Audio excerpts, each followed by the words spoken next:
Crime petrol সতর্ক, কোপার্ড by macho. পরিকল্পনা হলো পালানোর, কিন্তু বাঁচল ভুল পথ। লক্ষ্যে পৌঁছানো হলো না, ফলে চলল পাপের রথ। মুম্বাইয়ের এক ফ্ল্যাটে 2 সন্তানের মাকে গলা কেটে হত্যা করা হয়েছিল। এই কেসের ইনভেস্টিগেশনে ক্রস বর্ডার ফ্লেশ ট্রেড এবং বেটিং মাফিয়ারাও সামনে এলো। দেখব আজ এই কেসের দ্বিতীয় তথা শেষ ভাগ। ক্রাইম পেট্রোল সতর্ক।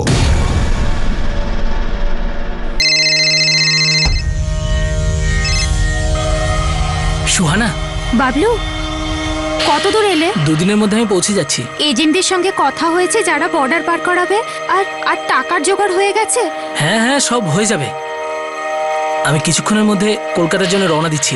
ঠিক আছে, আমি অপেক্ষা করব।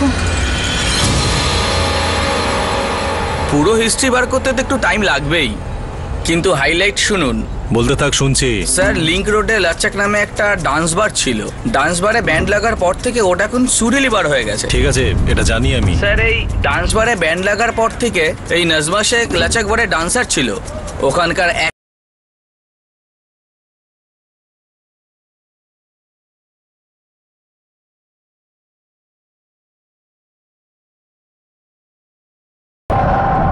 তোর হাইলাইটটা এবার বল। সব ডান্স বারে ব্যান্ড লাগার পর থেকে লাচ্চাক বারের সমস্ত ডান্সাররা কেউ দুবাই, লন্ডন, মালয়েশিয়া চলে গেছে, কিন্তু এই নাজমা যায়নি স্যার। ও এখন মুম্বাইতে ক্রিকেটের বুকি হয়ে গেছে স্যার। কিন্তু ওর ফাঁদে অনেকেই পা দিয়েছে স্যার, অনেক টাকা ছাপিয়েছে। কি বলছিস? কি বার ডান্সার থেকে সোজা ক্রিকেটের বুকি? এখনো পর্যন্ত এটুকুই জানতে পেরেছি, বাকি আমার ফিল্ডিং চলছে। একটা কথা শোন, এখন আমরা একটা লোকের সাথে দেখা করতে যাচ্ছি। নাম হলো পারভেজ আলম। একটা গিফটের দোকান ছিল আগে। নাজমার খুনি বাবলু এই পারভেজের জন্য কাজ করত, আর নাজমার পারভেজের মধ্যে কোনো না কোনো কানেকশন ছিল। কি কানেকশন ছিল সেটা খোঁজ কর আর ফটাফট আমাকে বল। ওকে, ঠিক আছে স্যার। বার ডান্সার থেকে ডাইরেক্ট ক্রিকেটের বুকি। এই বাবলু নাজমার জন্য ক্যাশ নিয়ে যেত। বাবলুর বাবার কথা মতো বাবলু তো পারভেজের জন্য কাজ করত।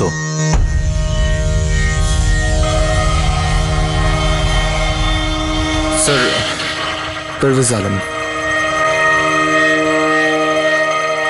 স্যার, আমার এক ওয়ার্কার ওনার বাড়ির কাছ দিয়ে যাচ্ছিল।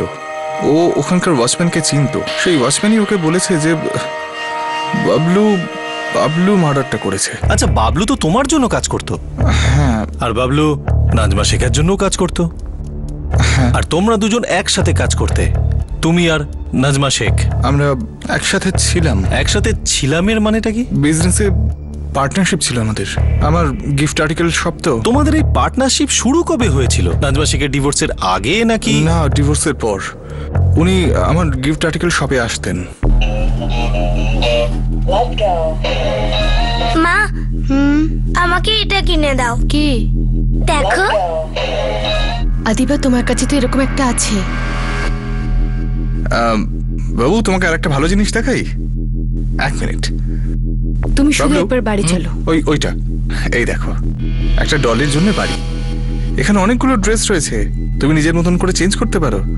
হেয়ার ড্রায়ার আছে, টুথব্রাশ আছে, আয়না আছে, এই দেখো আরো কত কি রয়েছে। মা, আমায় এটাই কিনে দাও।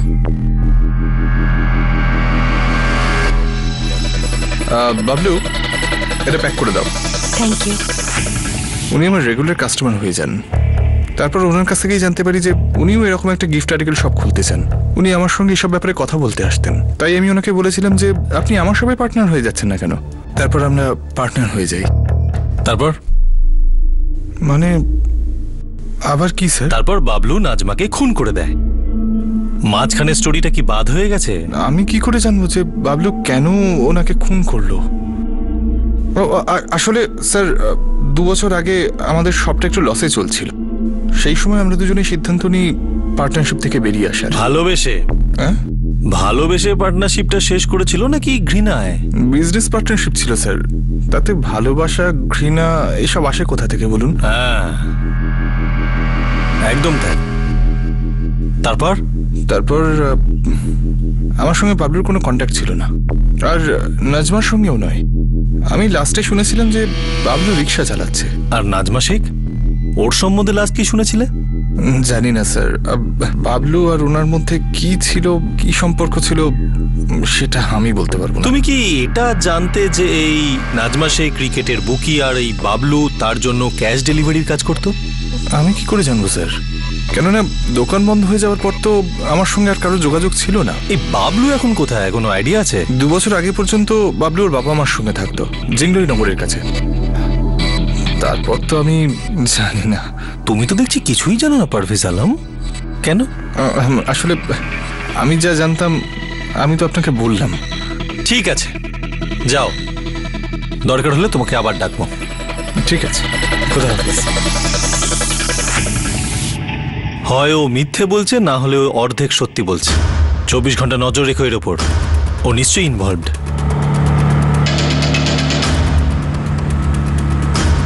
তুমি কি এটা জানতে যে এই নাজমা শেখ ক্রিকেটের বুকি আর এই ভালোবেসে পার্টনারশিপটা শেষ করেছিল নাকি ঘৃণায়?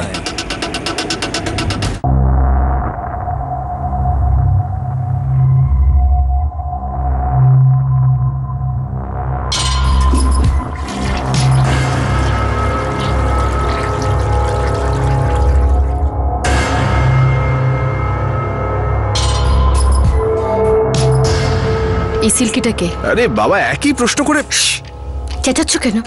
বাচ্চারা আছে ঘরে। সরি। এই সিল্কিটা কে? শেষবার তোমায় বলছি, সিল্কি আমার পুরনো কাস্টমার। আচ্ছা, ও তোমার কাস্টমার নাকি তুমি ওর কাস্টমার? তুমি আমাকে সন্দেহ করা কবে বন্ধ করবে? যখন তুমি একটা সাধারণ ভদ্র সভ্য জীবন কাটানো শুরু করবে। বেটিং করা বুঝি ভালো কাজ? ভদ্রলোকেদের কাজ?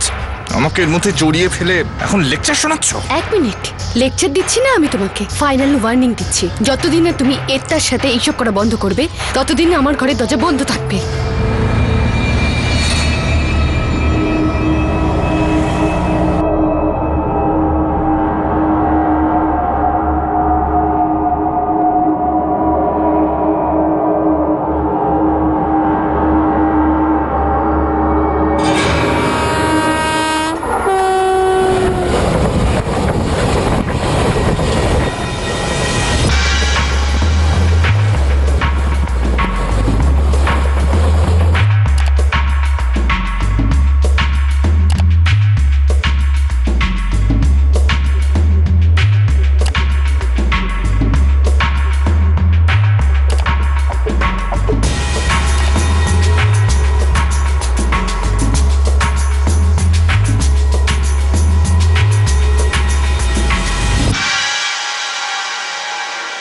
এমন কি ছিল যা পারভেজ লুকোনোর চেষ্টা করছিল?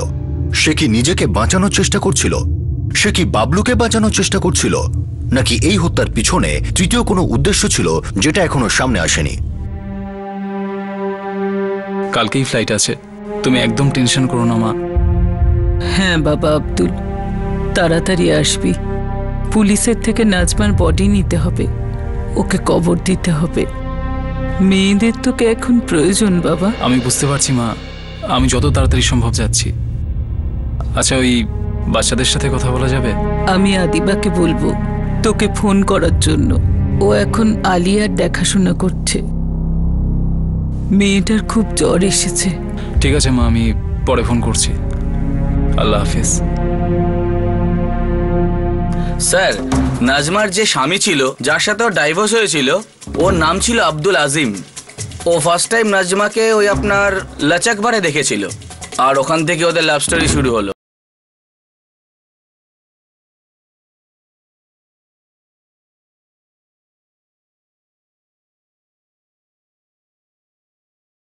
এক বছর ধরে ভালোবাসা চলছিল স্যার। তারপরে আব্দুলই প্রপোজ করে দিল। নাজমা ওইদিকে টপ ডান্সার ছিল স্যার, কিন্তু সব ছেড়ে ছুড়ে আব্দুলের সাথে সেটেল হয়ে গেল। 2টো বাচ্চাও হয়েছিল। ওই যে ফ্ল্যাটটা যেখানে মার্ডার হলো, ওইটা আব্দুলই কিনেছিল। সব ঠিকঠাক চলছিল স্যার। তাহলে ক্রিকেট বুকের কেসটা মাঝখানে কোথা থেকে এলো? লাচকবারে 56 খানার প্রেমিক ছিল স্যার ওর মধ্যে একজন আমাদের এই বড়িপাড়ার বাপ বুকি, সুভাষ গুটকা। ওই নাজমাকে এই লাইনে এন্ট্রি দিয়েছিল।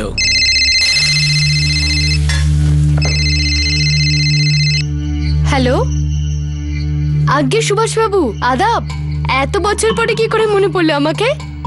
আর বার ছেড়ে দিলে? আরে নাজমা, আমাকে তো তুমি ভুলেই গেছো। না সুভাষ বাবু, আমি ওই লাইনটাই ছেড়ে দিয়েছি। বিয়ে হয়ে গেছে আমার, 2টো বাচ্চা, ফুল সেটেল। সুখী তো তুমি? খুব সুখী, ব্যাস আল্লাহর দোয়া। যদি চাও আরো সুখী হতে পারো তুমি। আমি ঠিক বুঝতে পারলাম না সুভাষ বাবু। দেখো নাজমা, তুমি তো জানো এই লাইনের আমি পুরনো খেলোয়াড়, আর আমার এখন একজন পার্টনারের দরকার। চলো একটা কাজ করি, তোমায় একটা ভালো সুযোগ দিচ্ছি। আপনিও না সুভাষবাবু, ঘুরে ফিরে আমাকেই বাঁচলেন। হ্যাঁ সরি, আমি করতে পারবো না। আরে কেন করবে না নাজমা? দেখো আমার কথা শোনো, আমাদের এই লাইনে সবচেয়ে বেশি বেট কিসে চলে? বিশ্বাসের উপর চলে। আর সবচেয়ে বেশি বিশ্বাস আমি তোমাকে করি। আরে অনেক বছর ধরে আমি তোমাকে চিনি নাজমা। দেখো বেস্ট অফার দিচ্ছি, কোনো চিন্তা না করে নিয়ে নাও। আমি বুঝতে পারছি সুভাষবাবু, কিন্তু রিস্কও তো আছে এই লাইনে না? আরে কি রিস্কের কথা বলছো তুমি নাজমা? যেসব ক্লায়েন্ট তুমি ছেড়ে এসেছো তাদের সামনে তো এরা বাচ্চা ছেলে, বাচ্চা। আমি একটু ভাবনা চিন্তা করে জানাচ্ছি। ঠিক আছে। ওকে স্যার, ও সুভাষ গুটকার সাথে হাত মিলিয়ে নিয়েছিল, আর ও এইদিকে সোনার মুরগি পেয়ে গেল। লাক বলুন কি জাজমেন্ট বলুন, কিন্তু চারিদিক থেকে টাকার বন্যা হচ্ছিল। এই নাজমা বেটিং কুইন হয়ে গেল। দেখ, এই রানী হওয়ার আগে কিন্তু এর রাজা নিশ্চয়ই রেগে যাবে। তাছাড়া এদের দুজনের ডিভোর্স কেন হয়েছিল? স্যার, ওদের ঘরে একটা মেয়ে কাজ করত, যাকে আমি মাঝে মাঝে একটু মিষ্টি খাওয়াতাম আর কি। ওই আমাকে বলল যে বেটিং নিয়ে আব্দুলের ফিউজ উড়ে যেত। এই বেটিং এর ধান্দায় তো নাজমা অনেক টাকা কামিয়েছে নিশ্চয়ই। আব্দুল বলতো ঘরে থাকুক, বাচ্চাদেরকে দেখুক। ও বলতো যে আমি দেখছি, তুমি চুপ থাকো। এইভাবেই ঝগড়া হতো ওদের মধ্যে। তারপরেই খাচাক, ডাইভোর্স। এই বাবলুর সাথে ওই আব্দুল আজিম দুজনের কোনো কানেকশন? না স্যার, এরকম তো কিছু জানি না। আপনি তো জানবেন, ও পারভেজ আলমের ওখানে কাজ করতো। আর স্যার, ওই পারভেজ আপনাকে মিথ্যে বলছে। সেটা তোর মুখ দেখেই আমি বুঝতে পেরে গেছি। আর তাছাড়া এই মিথ্যেটা কি বলছে? ও বলছিল তো ওর সাথে পার্টনারশিপ ছিল, এটা ওটা। আসলে ওদের মধ্যে লাভ পার্টনারশিপ ছিল। প্রথমে তো মাস্তি করেছে, একসাথেই থাকতো, কিন্তু বাদে সুমরিতে গিয়ে বিয়ে করে ফেলেছে। আর তারপর এদিকে খ্যাচাক। স্যার, এই পারভেজ 1 নম্বরের শয়তান। মেয়েদের প্রতি ওর খুব টান ছিল। আর এই কথাটা যখন নাজমা জেনে গেল, ও তো মানে একদম অ্যাটম বোম হয়ে গেল।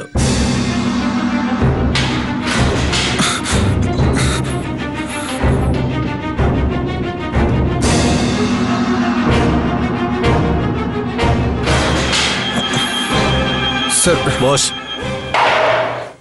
স্যার আমার কথাটা শুনুন স্যার, আমার এই মার্ডারের সঙ্গে কোনো সম্পর্ক নেই স্যার। সত্যি বলা ছাড়া তোর কাছে আর কোনো রাস্তাও নেই পারভেজ আলম। সত্যিটা বলে ফেল।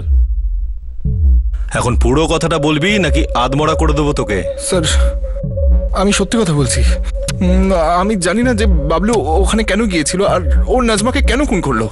আমি বলছি, বাবলুকে কেউ নিশ্চয়ই সুপারি দিয়েছিল, আর সেই পানওয়ালাটা তুই। না না না স্যার, আমি স্যার আমি তো নাজমাকে ভালোবাসতাম স্যার। হ্যাঁ, এতটাই ভালোবাসতিস যে কিছু ভালোবাসা কল গার্লদেরও বেলাতিস। আমি সেজন্য অনুতাপ করতাম। আমি সবকিছু ছাড়তেও চাইছিলাম, আর সেজন্যই বেশ কিছুদিন ধরে নাজমার টাচে ছিলাম। ওকে বারবার ফোন করতাম এটাই বলার জন্য যে সবকিছু ভুলে যাও, আমাকে একটা চান্স দাও। ও চান্স দেয়নি, তাই তুই বাবলুকে চান্স দিলি, তাই না? না স্যার, আমি এরকম কিছু করিনি। আসলে স্যার আমি ভয় পেয়ে গিয়েছিলাম যে আপনারা আমাকেই সন্দেহ না করে বসেন যে যে আমি এমনটা কেন করলাম। বিশ্বাস করুন স্যার, আমি এটা করিনি। আমি তো নাজমার সঙ্গে জীবনটা কাটাতে চেয়েছিলাম, ওকে কেন খুন করবো স্যার? দেখ পারভেজ, স্যার একটা লিড পেয়েছি। স্যার স্যার আমার তুই এখানেই থাকবি, আর যদি আমাদের সন্দেহ সূচ তরোয়াল হয়ে তোর দিকে ইঙ্গিত করে, পারভেজ আলম টুকরো হয়ে যাবি।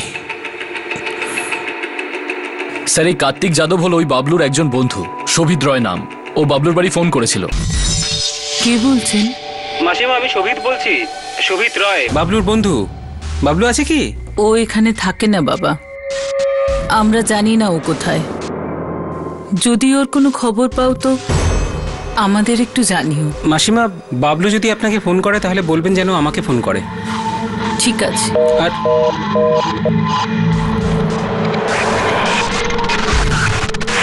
পুলিশকে বলে দেওয়া উচিত যে শোভিত রয়ের বাবলুর জন্য ফোন এসেছিল।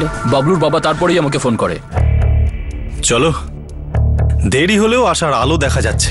যদি সব ক্রিমিনালের বাড়ি লোকেরা এরকমই ভাবতো। এই শোভিতের অ্যাড্রেসও পেয়ে গেছি স্যার, এখানেই রেলওয়ে স্টেশনের কাছে। এই রয় নিশ্চয়ই বাবলুর ব্যাপারে কিছু না কিছু জানবে। তুলে নিয়ে আসো ওকে। আরে স্যার স্যার স্যার আমি কিছু করিনি স্যার, আমাকে কেন ধরে নিয়ে যাচ্ছেন স্যার? আমি গরিব মানুষ, আমাকে কেন ধরে নিয়ে যাচ্ছেন sir? Sir please sir.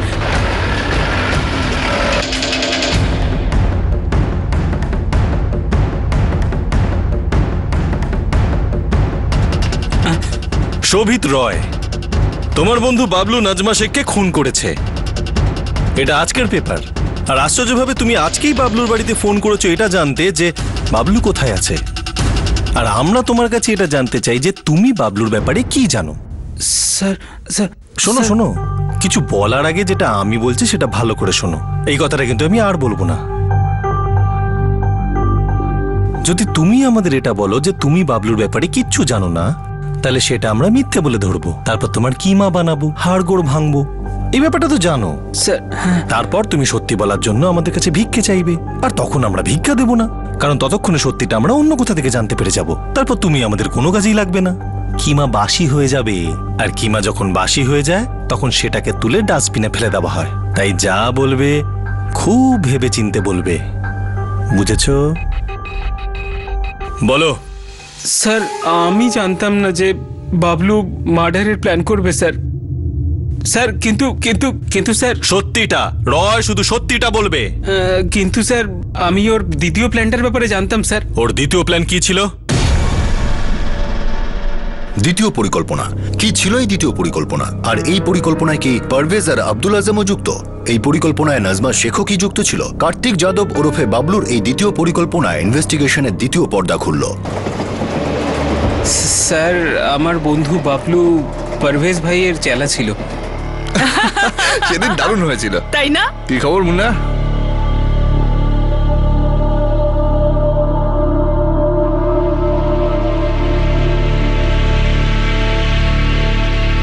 Parvez বাবু, কোনটাকে পছন্দ হলো?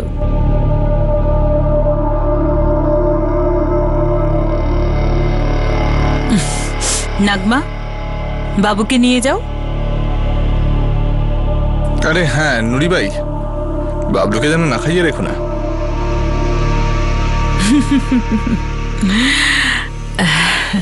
ছোট বাবু, কোনো বিশেষ ইচ্ছা?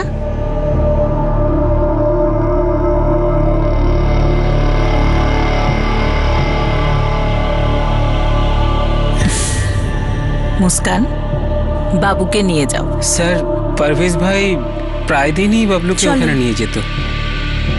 পারভেজ ওর মালিক ছিল নাকি নাজমা ওর মালকিন ছিল? স্যার মাইনে তো পারভেজ ভাই দিত, কিন্তু পারভেজ ভাই যদি বলতো তো বাবলু নাজমা ম্যাডামের জন্যও কাজ করত।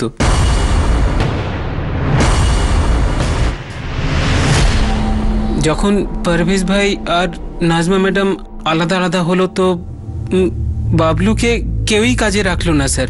ও একদম একা হয়ে গেছিল। ও নিজের বাবার সাথে অটো চালাতে শুরু করলো।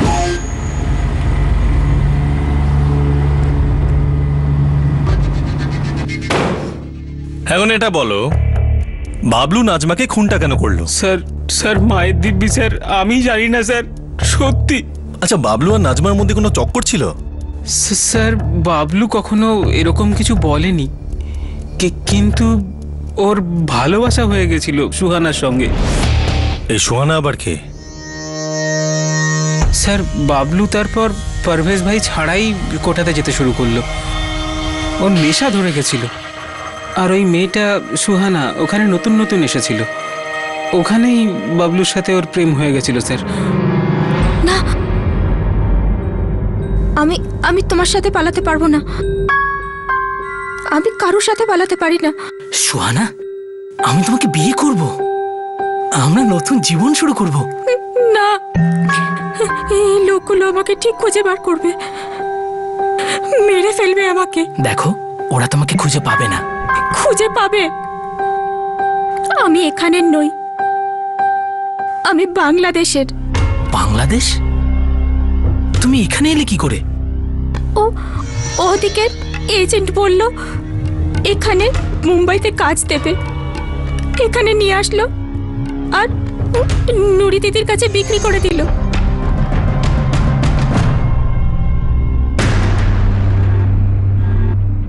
আরে পাগল নাকি? বাংলাদেশ বর্ডার পার করা খুব বিপজ্জনক। আমি সুহানাকে ওর গ্রামে ঠিক পৌঁছে দেবই। আর শুধু তাই নয়, ওকে বিয়ে করে আমি ওখানেই সংসার করব। এবার বল, তুই কি করবি? আবে খা, আমি দেখছি কি করতে পারি। কিছু না কিছু ব্যবস্থা করে দেবো আমি। ভাই, একবার বাংলায় আই লাভ ইউ বলে শোনা না।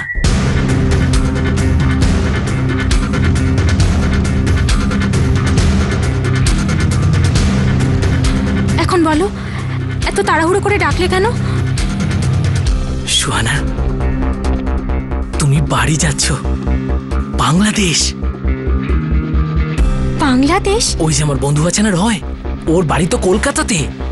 ও সেই লোকেদেরকে জানে যারা আমাদেরকে বর্ডার পার করাবে, তোমাকে আর আমাকে। তুমিও? হ্যাঁ, তোমাকে বিয়ে করে আমি তোমাদের বাড়িতে ঘর জামাই হয়ে যাব। আমি তো রয়ের থেকে বাংলা শেখাও শুরু করে দিয়েছি। ওই যে কি, আমি তোমাকে ভালো খাসি।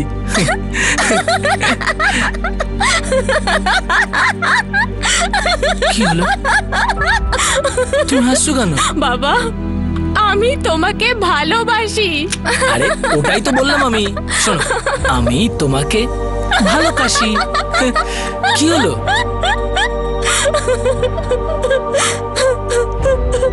আরে কি হলো, কি হয়েছে তোমার?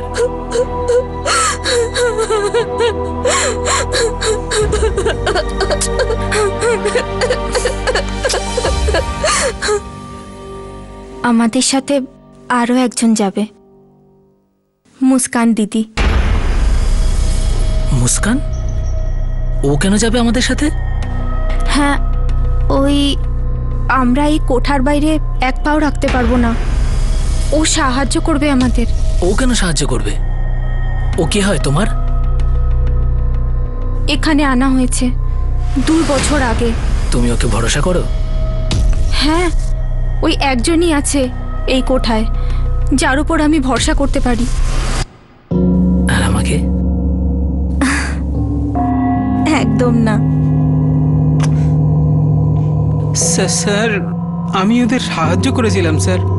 আমি বাবলু, সুহানা আর মুস্কানকে বাংলাদেশ পাঠিয়েছি। কিভাবে? স্যার, কলকাতাতে এরকম অনেক এজেন্ট আছে, ওরা পয়সা নিয়ে লোকেদের পাঠায় এখান থেকে ওখানে, ওখান থেকে এখানে।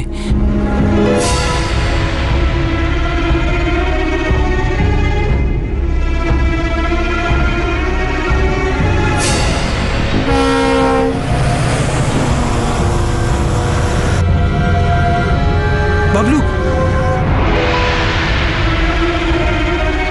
এই নে, কলকাতা পৌঁছেই এই লোকটাকে ফোন করবি, ওকে আমার নাম বলবি, বুঝেছিস? আর এই বাংলাদেশ পর্যন্ত তোদের সঙ্গে যাবে, ঠিক আছে? কোনো ঝামেলা হবে না, ভয় পাওয়ার কোনো কারণ নেই। থ্যাংক ইউ ভাই, থ্যাংক ইউ। আর শোন, হ্যাঁ, আমাকে ফোন করতে থাকবি, সব জায়গা থেকে ফোন করবি, ঠিক আছে? আমি এখন বেরোচ্ছি, না হলে দেরি হয়ে যাবে। থ্যাংক ইউ ভাই, থ্যাংক ইউ। চলো চলো। স্যার, বাবলু, সুহানা আর মুস্কান একদম ভালো করে বাংলাদেশ পৌঁছে গেছিল, কোনো ঝামেলাই হয়নি স্যার। কিন্তু হঠাৎ 4 দিন পরে বাবলু রিটার্ন এলো।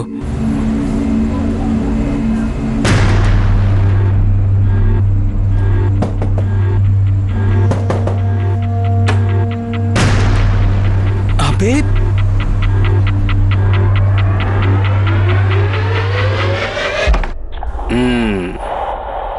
হয়ে গেল না? হয়ে গেল তোর আমি তোমাকে ভালোবাসি? আবে শালা, ও তোকে লাথ মেরে বার করে দিয়েছে না তুই একা পালিয়ে এসেছিস? দুটোই ভুল। আমরা বিয়ে করছি ভাই। তোরা SMS এ বিয়ে করবি আর হোয়াটসঅ্যাপে সোহাগরাত মানাবি? আর শালা, বাচ্চাটাকে ইমেলে জন্ম দিবি? আরে এই বাবলু, আমি বহুত কষ্ট করেছি রে তোকে ওখানে পাঠানোর জন্য, বহুত খরচা হয়েছে। আমার আরো টাকা চাই, ওদিকে সংসার পাতার জন্য আরো টাকা চাই ভাই। আরে ওখানে থাকতে হলে ওখানেই রোজগার করতিস ভাই, তাহলে ফেরত কেন এলি? 3 দিনের মধ্যে টাকার ব্যবস্থা হয়ে যাবে, ব্যাস। ওই যে তোর লোকটা আছে না, তুই ওকে শুধু বলে দে আমাকে সোমবারের মধ্যে যেন বাংলাদেশে পাঠিয়ে দেয়। দেখ, সব টাকা আমি দিয়ে দেবো, সব টাকা আমি দিয়ে দেবো। তুই শুধু ওকে একটু ফোন করে বলে ভাই, ও আমার শ্বশুর নয় ভাই, আরে আমার তো বিয়েই হয়নি ভাই। কিন্তু ভাই আমি তো বিয়ে করছি, করে দে না, দে না ভাই, বাস বাস লাস্ট বার একটা হেল্প করে দে।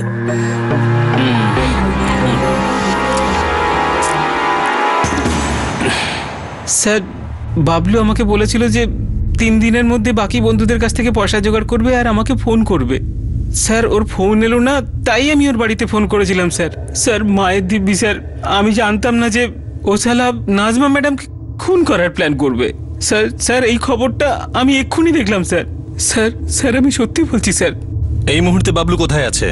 স্যার স্যার আমি জানি না স্যার, আমি তো নিজেই ওকে ফোনে ট্রাই করছি, স্যার সুইচ অফ বলছে। মনে হচ্ছে বাবলু একলাই এই কাজটা করেছে। স্যার বাবলু 3 দিনের মধ্যে বন্ধুদের কাছ থেকে টাকা নেওয়ার কথা ছিল, যখন পেল না তখন নাজমার কাছে গেল।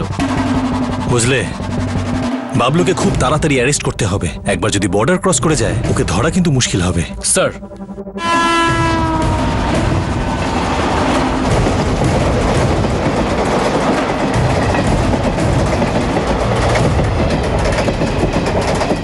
এবারে এই মার্ডার কেসের মোটামুটি সব সূত্র সামনে এসে গিয়েছে।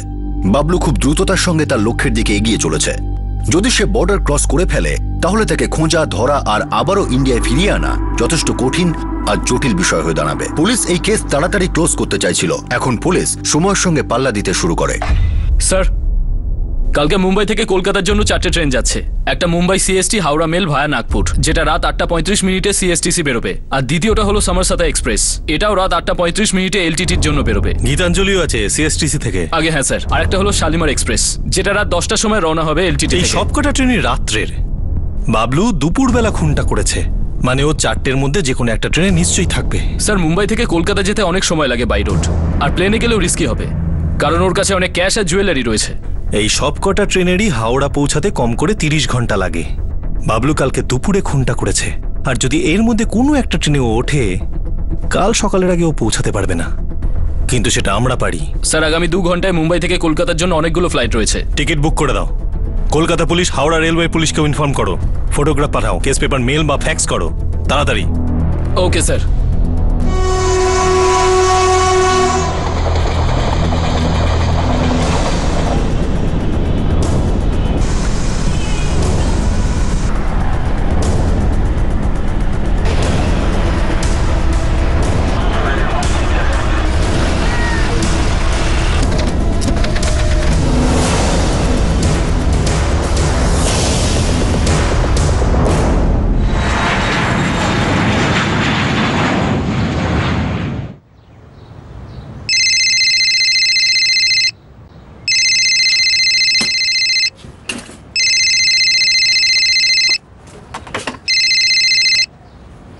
হ্যালো, আমি বাবলু বলছি।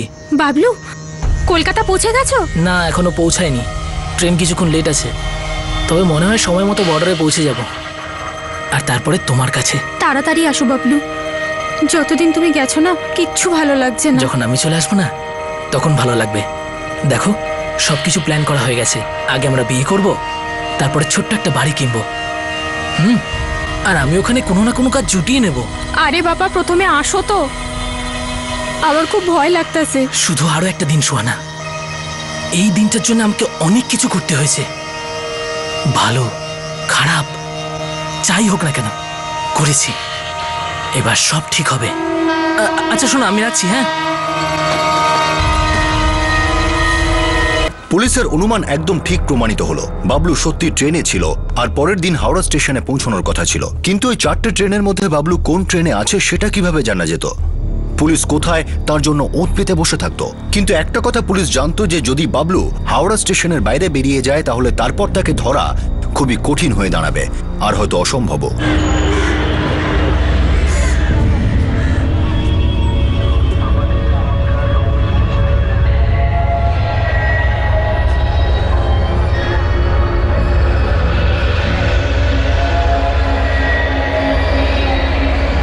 তোমরা সবাই ছড়িয়ে যাও ফার্স্ট।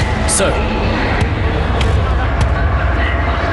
যাত্রীগণ দয়া করে শুনুন, মুম্বাই থেকে আসছে গীতাঞ্জলি এক্সপ্রেস এই মুহূর্তে 3 নম্বর প্ল্যাটফর্মে আসবে।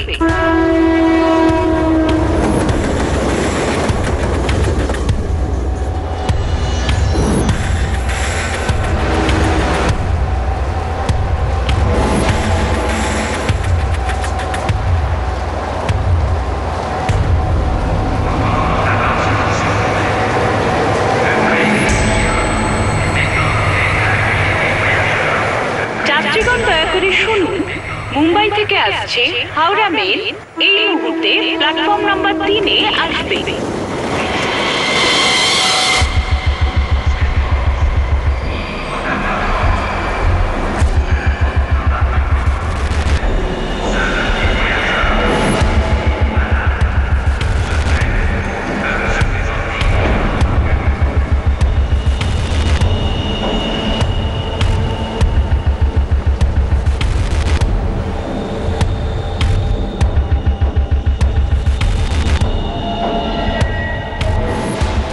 পেলাম না স্যার।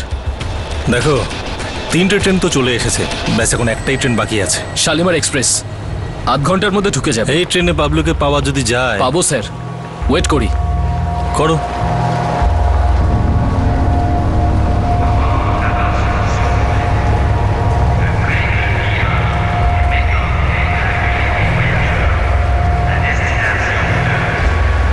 যাত্রীগণ দয়া করে শুনুন, মুম্বাই থেকে আসছে শালিমার এক্সপ্রেস প্ল্যাটফর্ম নাম্বার 3-এ আসবে।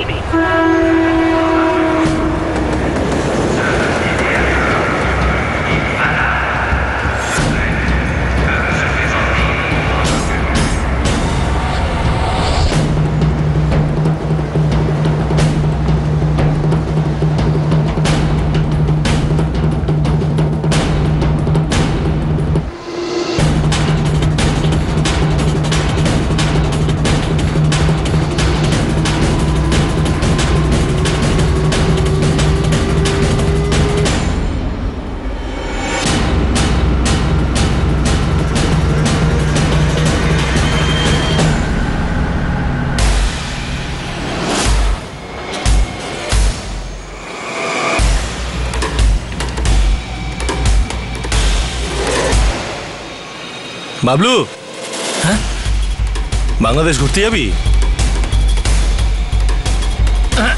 চল। আরে স্যার, তোর খেলা শেষ, চল। স্যার স্যার কি করছে স্যার? আমি কিছু করিনি স্যার।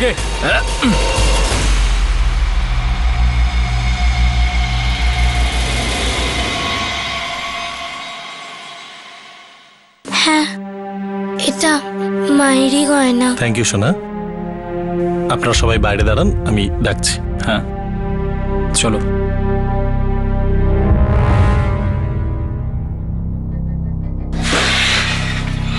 স্যার ড্রামা করছে, বলছে যে ও নাজমা শেখকে মারেনি। বাবলুকে এখন মনে করাতে হবে যে 4 আগস্ট ও ঠিক কি করেছিল। চলো।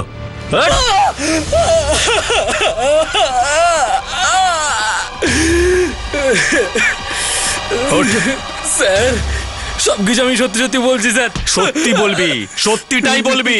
আমি সত্যি শুনতে ভালোবাসি, খুব ভালোবাসি, বুঝলি? বল। স্যার আমি সোহানাকে বাংলাদেশ পাঠিয়ে দিই। ওখানে গিয়ে জানতে পারলাম যে কাজ পাওয়াটা এতটা সহজ হবে না, আর সংসার পাতার জন্য আরো টাকা চাই। সেই জন্য আমি মুম্বাই ফিরে আসি স্যার, আরো টাকা জোগাড় করতে।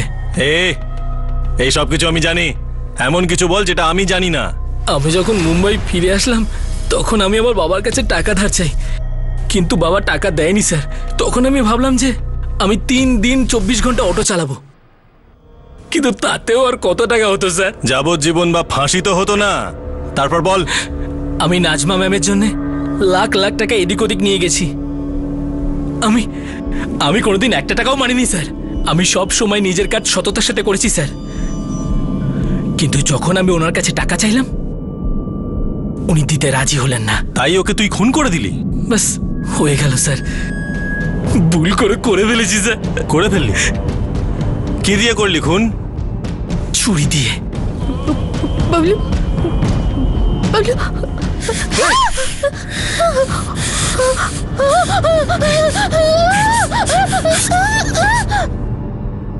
হঠাৎ করেই মার্ডার হয়ে গেল?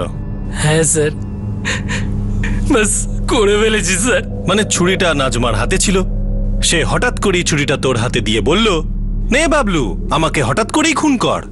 হ্যাঁ, ছুরি কোথায় ছিল? আমার পকেটে স্যার। তোর পকেটে ছুরিটা কে দিয়েছিল বাবলু? আমি রেখেছিলাম। ছুরি কোথায় পেলি? ওই যে আমার বন্ধু রয় আছে, ও বাবুর্চির কাজ করে, ওর বাড়ি থেকে চুরি করে এনেছিলাম।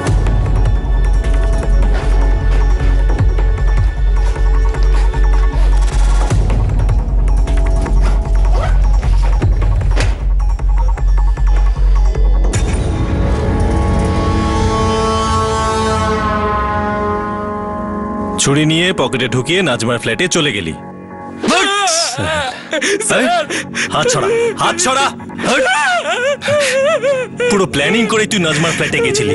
তুই প্রথম থেকেই জানতিস তুই ওকে মারতে যাচ্ছিস।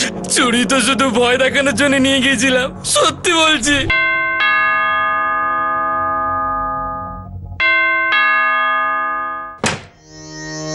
বাবলু, কি হলো? কি ব্যাপার? ম্যাডাম, আপনার কাছে আমার একটু দরকার ছিল। হ্যাঁ বলো। আসলে আমার কিছু টাকা চাই। বাবলু, আমি সরি, আমার কাছে পয়সা নেই তোমাকে দেবার মতো। ম্যাডাম, আমার শুধু ৭৫,০০০ টাকা চাই। আমি একটু একটু করে আপনাকে সব টাকা শোধ করে দেব। আমি নতুন সংসার করব। তো আমি কি করব? তোমার টাকা চাই তো তোমার মালিক পারভেজকে গিয়ে বলো। আমাকে বিরক্ত করো না একদম। উনি দেবেন না, আর ওনার কাছে চেয়েও কোনো লাভ হবে না। ম্যাডাম, আমাকে তাড়াতাড়ি টাকা দিন, আজকের মধ্যেই। আমার এক্ষুনি চাই। তুমি পাগল হয়ে গেছো ম্যাডাম। ম্যাডাম, আমি কিন্তু আপনাকে ভালো মুখে বলছি, আমার টাকা চাই। কি করছো বাবলু? বাবলু, ম্যাডাম শুনুন, আমার কিন্তু এক্ষুনি টাকা চাই। অনেকক্ষণ ধরে আমি আপনাকে ভালো মুখে বলছি, আপনি বুঝতে পারছেন না কেন?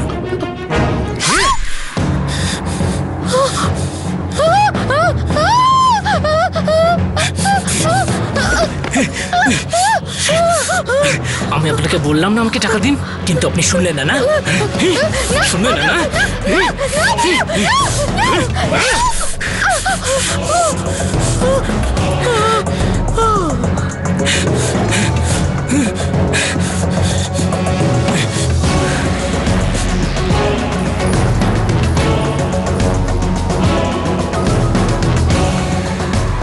তোর নাজমা ম্যাডাম চাবির গোছা কোথায় রাখতো সেটা তুই প্রথম থেকেই জানতিস।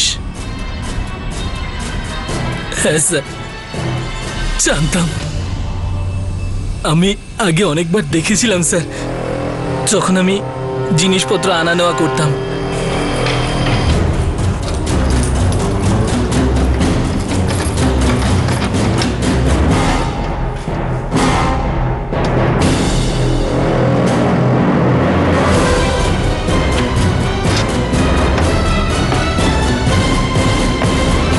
দিদি, মা নিজের নেল পালিশ আবার মেঝেতে ফেলেছে। লাস্ট টাইম তুই আমার নামে চাপিয়েছিলি। দাঁড়া, এক্ষুনি বলছি। এই দাঁড়া, তুই এক কাজ কর, তুই সোজা নিচে গিয়ে খেল। কেন? আমি তো বললাম যেতে। মা, মা দরজা খোলো।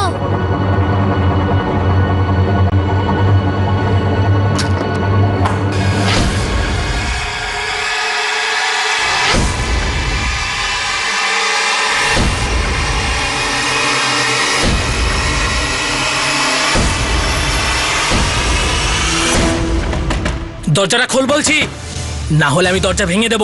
খোল।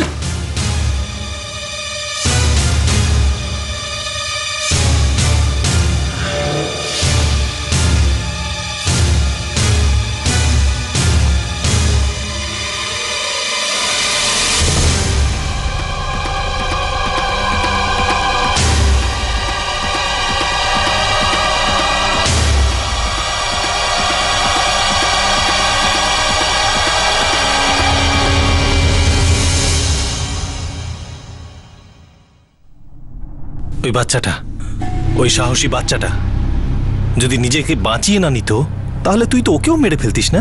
হঠাৎ করে কেটে ফেলতিস না ওকে? আর ওই আরেকটা বাচ্চা, ওকেও তো মেরে ফেলতিস। ছুরিটা কোথায়? স্যার, ওই স্টেশনের কাছে একটা ডাস্টবিন আছে, ওতে ফেলে দিয়েছি। এখন তোকেও ফেলে দেব জীবনের নোংরা ডাস্টবিনে। তুই সেখানে পচে গলে শেষ হয়ে যাবি এই গড়াদের ভেতরে।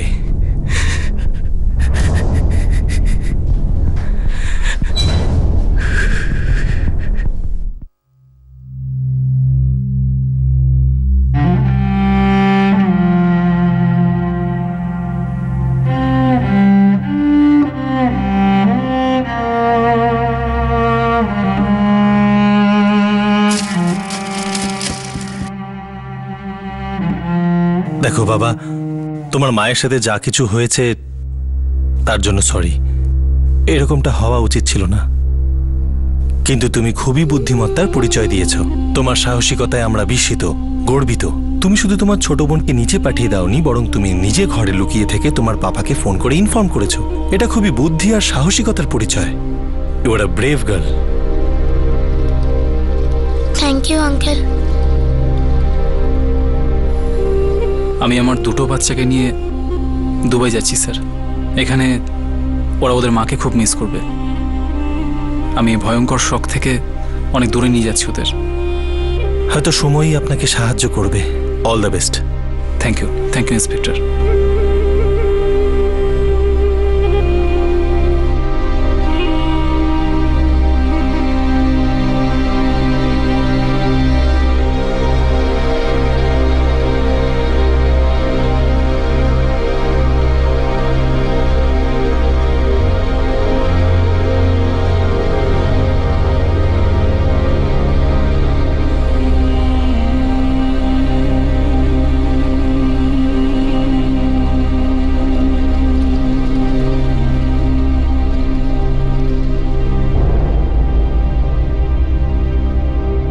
কার্তিক যাদব ওরফে বাবলুর বিরুদ্ধে আইপিসির ৩০২ ধারা অনুযায়ী হত্যা করার জন্য আর ৩৯৭ ধারা অনুযায়ী ডাকাতির অভিযোগ দায়ের করা হয়েছে।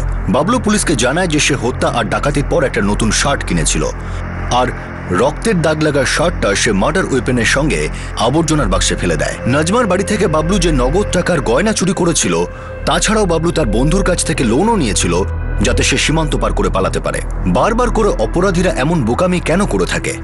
কেন ভাবে যে অপরাধ শার্ট খোলা আর ফেলে দেওয়ার মতো সহজ ব্যাপার? এই কেস আরো একবার স্পষ্টভাবে এটা প্রমাণ করে দিয়েছে যে ক্রাইম নেভার পেস, আর এটাও প্রমাণ করে দিয়েছে যে কেউই রক্তে রাঙানো ইট দিয়ে তার ভালোবাসার তাজমহল বানাতে পারে না। বাবলু সুহানাকে ফ্রেশ ট্রেড থেকে মুক্তি দিতে চেয়েছিল, কিন্তু এখন সে নিজেই তার বিবেক আর তার কৃতকর্মের জন্য কয়েদি হয়ে গেছে। বাবলু এই তাজমহল বানানোর জন্য বাংলাদেশ থেকে এসেছিল, আর এখন সে তার সুহানার বাংলাদেশে কখনোই ফিরে যেতে পারবে না। ১৩ বছরের মেয়ে আদিবা শেখ অদ্ভুত বাহাদুরি আর বিচক্ষণতার পরিচয় দেখিয়েছে। আরও একবার নতুন করে প্রমাণিত হলো যে সতর্ক থাকলে অপরাধ ঘটার সময়ও তার ইন্টেন্সিটি তার ক্ষয়ক্ষতিকে দুর্বল করা সম্ভব হতে পারে। আপনাদের সাথে আবার দেখা হবে ক্রাইম পেট্রোল সতর্কতে আরও একটা নতুন কেস নিয়ে। ততক্ষণ নিজের খেয়াল রাখবেন, সুরক্ষিত থাকবেন, আর মনে রাখবেন সঠিক সময় সঠিক পদক্ষেপ। সতর্ক থাকুন। জয় হিন্দ।